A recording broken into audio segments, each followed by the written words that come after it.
In this video, we will show you how to send WhatsApp message without saving the number. Okay, first, to send the WhatsApp message without saving the number, it's useful when you want just the send message that is not your friends. Just open your web browser, for example, and you can type on the search engine VA link like this, WhatsApp link, and after that, just open create.va.link.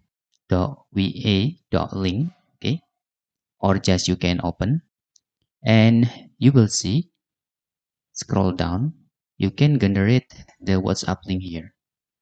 Okay, just type the phone number that you want to add or to send the message.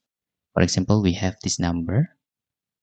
You can select custom, for example, hi, and make sure the number that you input or you type there is have WhatsApp account.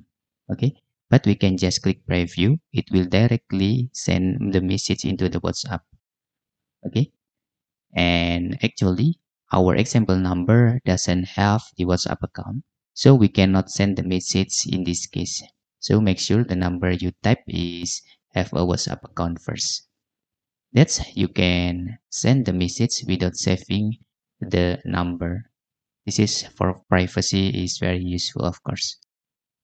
Okay, if you have any questions, you can fill in the forms comment below, and thanks for watching.